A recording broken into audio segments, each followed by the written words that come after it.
Chapter 1. The Prince's Golden Cage. In the vibrant and bounteous kingdom of Kapilavastu, where majestic elephants roamed freely and fragrant lotus flowers bloomed in every pond, King Suddhodana and Queen Maya lived in serene harmony. Their joy knew no bounds when they were blessed with a son, whom they named Siddhartha. A wise sage visited the royal family and made a prophecy. Siddhartha was destined to become either a great and powerful king or a spiritual leader who would guide people towards enlightenment.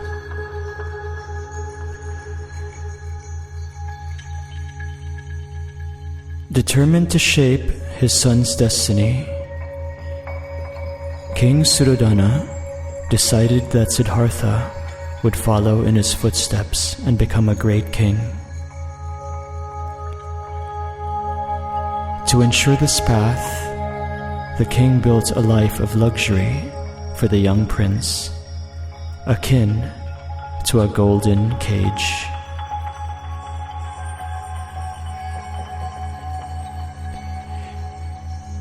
Siddhartha grew up in grand palaces filled with sweet melodies of celestial music, surrounded by enchanting gardens where playful peacocks danced amidst vibrant blossoms.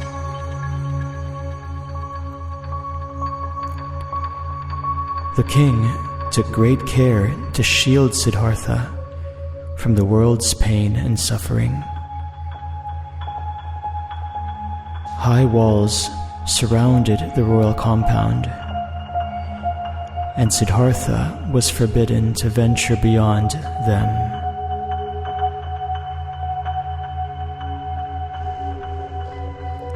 The world outside, the king would say, is no place for a future ruler.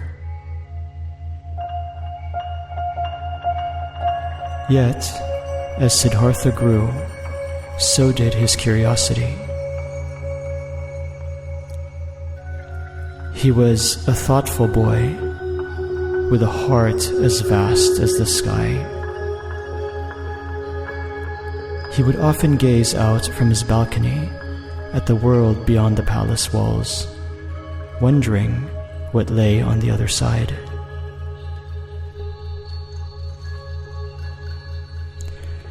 "Father," Siddhartha asked one day, "why do we live surrounded by walls? What is beyond them?" "It is a place of suffering and pain," replied the king, evading his son's penetrating gaze. "Here, you have all the love and comfort you need."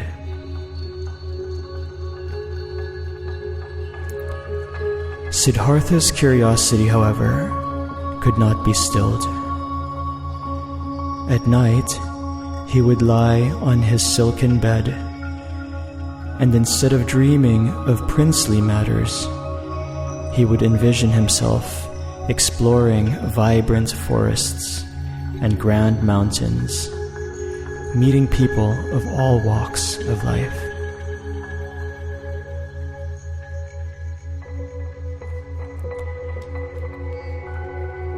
One day, as Siddhartha wandered the palace grounds, he met an old gardener tending to the royal lotuses.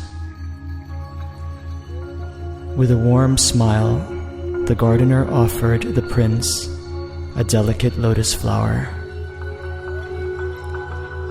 Such a simple thing, Siddhartha thought, yet it blooms so beautifully, so freely. He engaged the gardener in conversation, and hours passed as they spoke about the earth, the rain, and the simple joys of watching a seed grow into a beautiful flower. The old man's words were like gentle rain to Siddhartha's curious mind.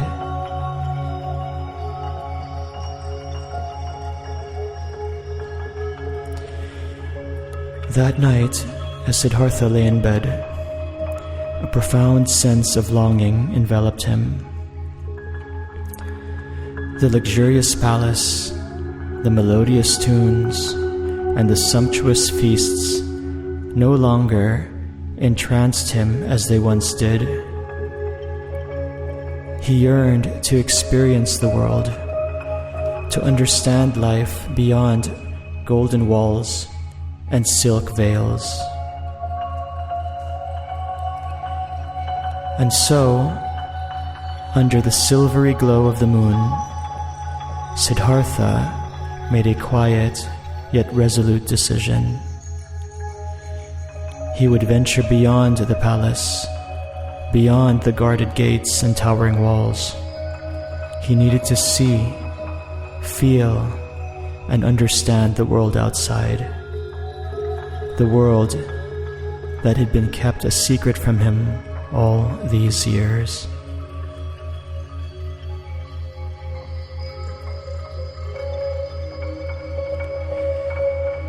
Unbeknownst to his father, the king, who dreamt of an empire that would stretch across horizons, Siddhartha, the prince, dreamt that night of a journey not of conquest, but of profound discovery. This decision, bold and laden with uncertainty, was the first step toward a path that neither Siddhartha nor his father could have ever foreseen. It was a path that would change not only his life, but the lives of countless others across lands far and wide.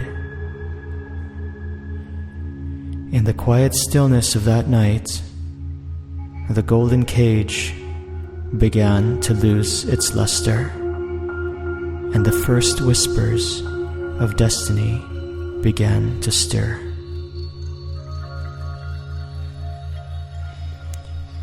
Chapter 2: The Journey Beyond the Walls.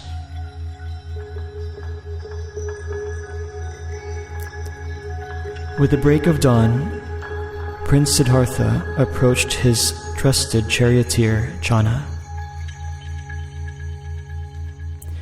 "Today," he announced softly, "we venture beyond these walls."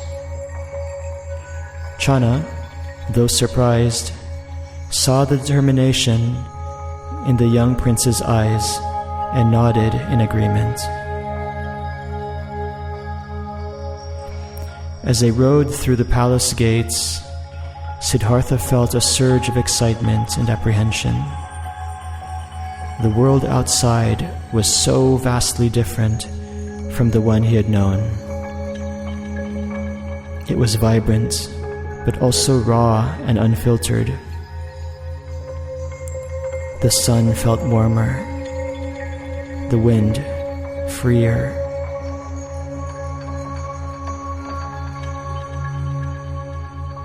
Their journey first led them to a frail old man with skin like crinkled parchment and a back hunched from age. Siddhartha, having never seen such a sight within the palace grounds, turned to Channa with a bewildered expression. "Who is this?" he asked. "He is an old man," Channa replied.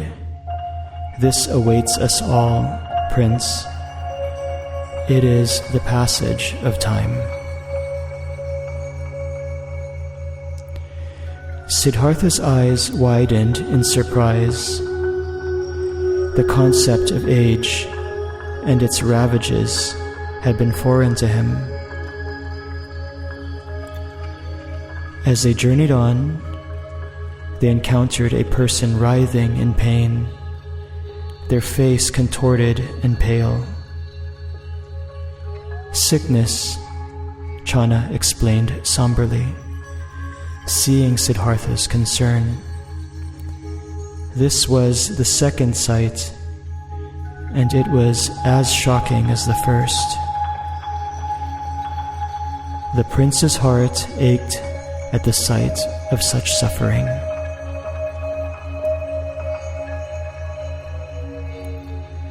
The third sight was the most jarring of all. In a quiet grove, they came upon a funeral procession. A lifeless body was carried towards the burning pyres, the air heavy with grief. Death, Channa whispered, his voice quivering. The end that awaits us all.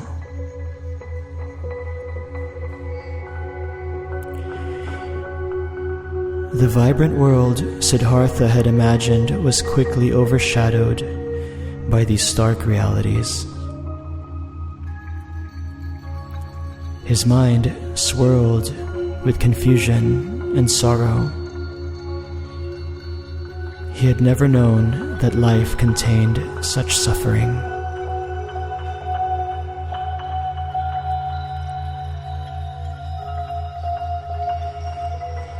Just when the weight of these sights seemed too much to bear, they encountered the fourth and final sight. A wandering ascetic with serene eyes and a peaceful demeanor. In stark contrast to the others they had seen, this man radiated a deep sense of contentment and peace. "Who is he?" Siddhartha inquired, his voice tinged with hope. "He is an ascetic," Channa replied. "He has renounced worldly pleasures to seek a deeper understanding of life and to find an end to suffering."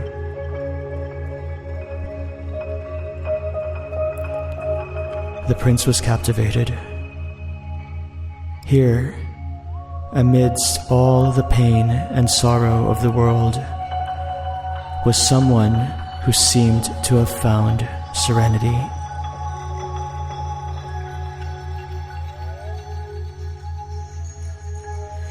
That night, as Siddhartha lay under the vast starlit sky, his heart was in turmoil.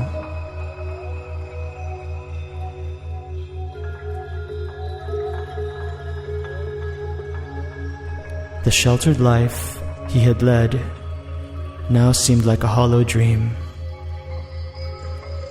He was a prince, destined to be a king.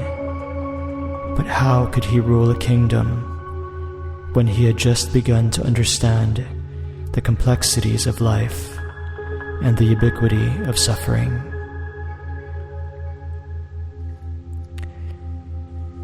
In that profound internal struggle, Siddhartha made a monumental decision. He could not return to the life he once knew, not when a path towards understanding and possibly ending such suffering might exist. He decided to renounce his princely title, his wealth, and the future his father had envisioned for him. He would set out in search of truth, to unravel the mysteries of life and suffering. With tears in his eyes, he thought of his wife and son, whom he dearly loved. But this was a journey he had to undertake. It was a sacrifice he was willing to make for a greater purpose.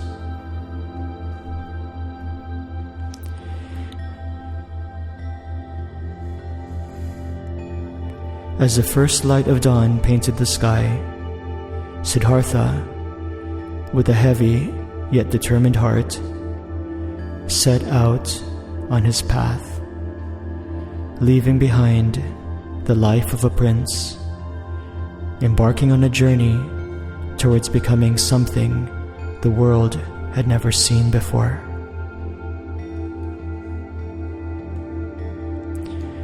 This was his great renunciation, and as he stepped into the unknown, he was driven by a profound and compassionate desire to understand the world and to ease its suffering.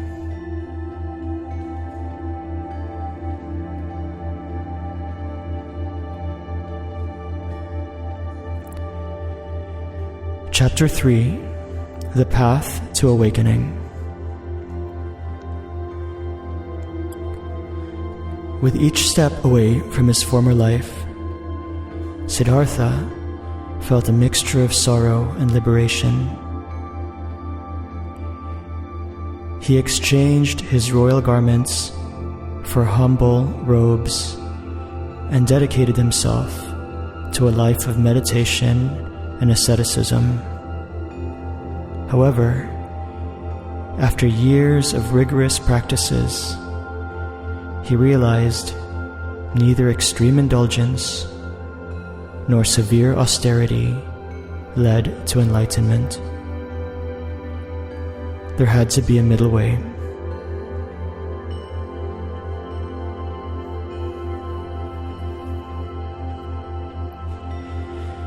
It was under the ancient and wise branches of the Bodhi tree that Siddhartha vowed to find his path. He sat in deep meditation, his mind set like a steadfast mountain, determined not to rise until he had found the truth.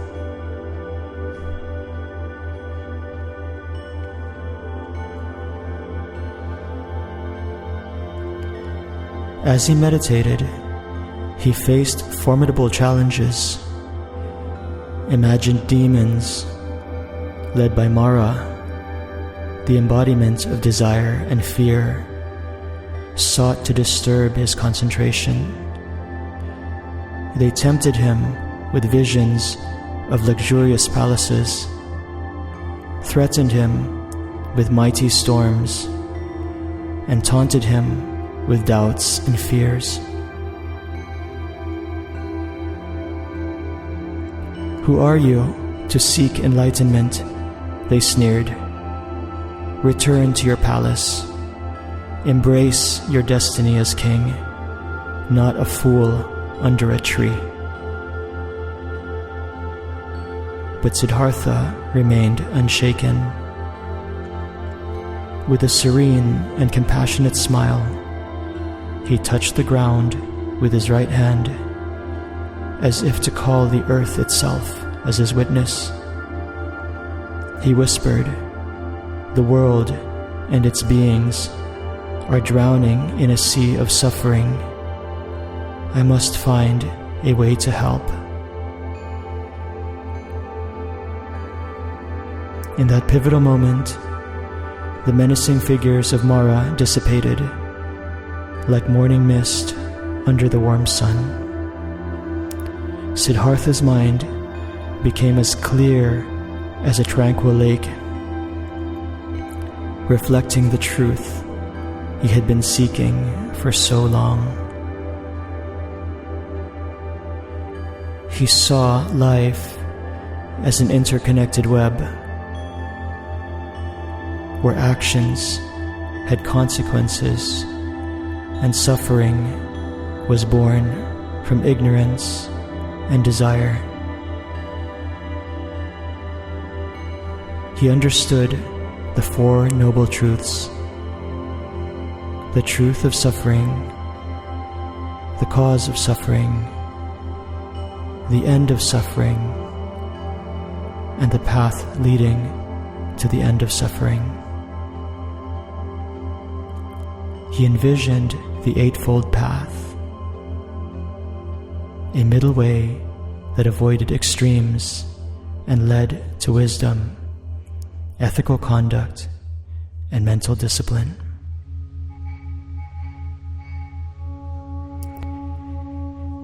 In that profound and timeless instant, Siddhartha attained full enlightenment. He became the Buddha, the awakened one. The world around him seemed to respond to his profound realization. The Bodhi tree's leaves seemed to dance with joy, and the earth itself felt as though it were breathing in harmony with him. As the days passed under the shade of the Bodhi tree, the newly awakened Buddha contemplated the depth and complexity of the truths he had discovered. He knew that these truths could liberate others from suffering, but he also knew that they were difficult for a troubled and clouded mind to grasp.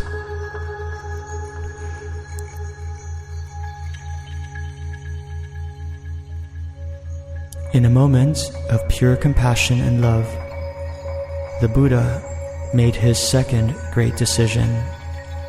He would teach. He would turn the wheel of Darma, sharing his insights with all who were ready to listen.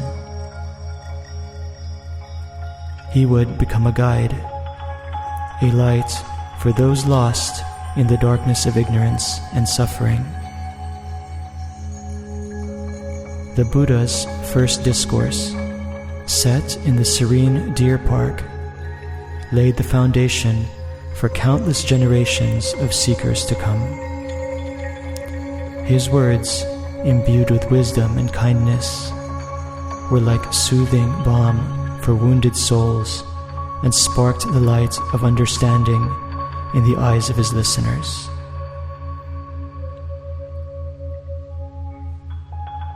The Buddha sat under the moonlight, radiating a gentle and loving energy.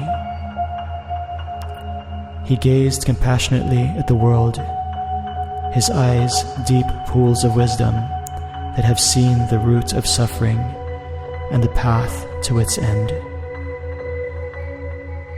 He whispered to the night, "It is my vow to help all beings awaken."